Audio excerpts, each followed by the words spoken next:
যুবশ্রী প্রকল্পে যারা নাম নথিভুক্ত করেছিলেন তাদের জন্য সুখবর রয়েছে, অর্থাৎ নতুন ওয়েটিং লিস্ট প্রকাশিত হয়েছে। এই ওয়েটিং লিস্ট কিভাবে ডাউনলোড করবেন এবং এই নতুন ওয়েটিং লিস্টে যদি আপনার নাম থাকে তাহলে আপনি প্রতি মাসে ১,৫০০ টাকা করে ভাতা পাবেন। তো এই ভাতা পাওয়ার জন্য আপনার করণীয় কাজ কি, অর্থাৎ যাদের নাম আছে এর পরবর্তী কাজ কি, কতদিন চলবে, সমস্ত বিষয়গুলো বিস্তারিত জানবো এই ভিডিওতে। সম্পূর্ণ ভিডিও দেখতে থাকুন। চ্যানেলে নতুন হলে সাবস্ক্রাইব করে পাশে বেল আইকনে ক্লিক করবেন। বন্ধুদের সাথে ভিডিওটা শেয়ার করে তাদেরকেও ইনফরমেশন দেওয়ার চেষ্টা করবেন। তো বন্ধুরা, যুবশ্রী প্রকল্পে যারা নাম নথিভুক্ত করেছিলেন ১৩ সালে, সেই ১৩ সালের একে একে ধাপে ধাপে লিস্ট প্রকাশিত হচ্ছে এবং তারা ভাতার আওতায় আসছে। সেরকমই নতুন লিস্ট প্রকাশিত হয়েছে। এখানে employmentbank.gov.in অফিসিয়াল ওয়েবসাইট ভিজিট করে ভিউ যুবশ্রীর নিউ ওয়েটিং লিস্ট এই অপশানে ক্লিক করবেন। তাহলে আপনার যুবশ্রীর যে নতুন তালিকা অর্থাৎ 8 ওয়েটিং লিস্ট আপনার ডাউনলোড হয়ে যাবে। এখানে আপনার নাম দিয়ে আপনি সার্চ করবেন আপনার নাম এখানে রয়েছে কিনা। এখানে ফাইন্ড করে নিতে পারবেন। ফাইন্ডে গিয়ে আপনার নামটা এখানে পুট করবেন। আপনার নাম বা আপনার ইবি নাম্বার যদি বা এনরোলমেন্ট নাম্বার জানা থাকে এনরোলমেন্ট নাম্বার দিয়েও সার্চ করতে পারেন। এখানে টোটাল 626টা পেজ রয়েছে। এই পেজগুলির মধ্যে আপনার নাম যদি এখানে থাকে তাহলে আপনি যুবশ্রী প্রকল্পের প্রতি মাসে ১,৫০০ টাকা করে ভাতা পাবেন। এই ভাতা পাওয়ার জন্য আপনার করণীয় কাজ কি এখানে বিজ্ঞপ্তিতে বলা রয়েছে।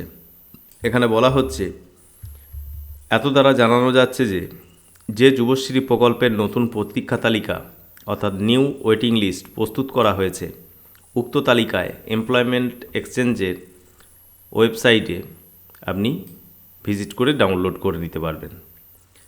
এবার যদি আপনার এই তালিকায় নাম থাকে তাহলে 15/2/2026 থেকে অর্থাৎ 15ই ফেব্রুয়ারি থেকে 5/3/2026 পর্যন্ত সময় দেওয়া হচ্ছে, অর্থাৎ 5ই মার্চ পর্যন্ত আপনাকে এই এমপ্লয়মেন্ট এক্সচেঞ্জের অফিসিয়াল ওয়েবসাইটে অ্যানেক্সার 1 সাবমিট করতে হবে, যেটা অনলাইনেই আপনি সাবমিট করতে পারবেন। এই অ্যানেক্সার 1 যখন আপনার অনলাইনে সাবমিট করা হয়ে যাবে তখন এই ওয়েবসাইট থেকেই এই অ্যানেক্সার 1 ফর্মটি প্রিন্ট আউট নিতে হবে।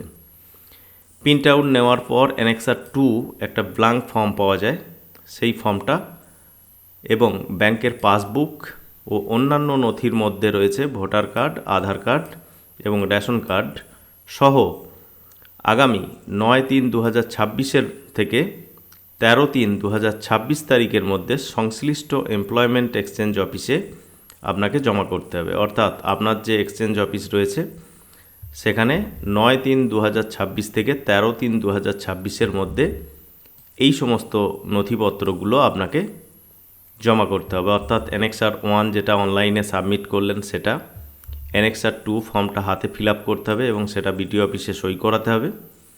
এর সাথে ব্যাংকের পাসবুকের জেরক্স এবং Aadhaar card, voter card, ration card সহ আপনার যে এমপ্লয়মেন্ট এক্সচেঞ্জ অফিস রয়েছে সেখানে জমা করতে হবে। অ্যানেক্সার 1 যে ফর্মটা আপনাকে অনলাইনে সাবমিট করতে হবে, এখানে দেখুন অ্যানেক্সার 1-এর লিঙ্ক দেওয়া রয়েছে। সাবমিট অ্যানেক্সার 1-এ ক্লিক করে আপনার ইবি নাম্বার এবং আপনার সমস্ত তথ্য দিয়ে অর্থাৎ ব্যাংক অ্যাকাউন্ট নাম্বার, আপনার আধার কার্ডের নাম্বার সমস্ত কিছু দিয়ে আপনি এখানে অনলাইনে সাবমিট করে দেবেন। অ্যানেক্সার 1 কীভাবে সাবমিট করতে হয় বা অ্যানেক্সার 2 কীভাবে ডাউনলোড করতে হয় সেগুলো আমাদের চ্যানেলে আগেই আপলোড করা রয়েছে ভিডিও। সেই ভিডিওর লিঙ্ক আমি ভিডিওর ডেসক্রিপশনে দিয়ে রাখবো, সেখান থেকে আপনি অ্যানেক্সার 1 সাবমিট করতে পারবেন বা অ্যানেক্সার 2 ফর্ম ডাউনলোড করে নিতে পারবেন।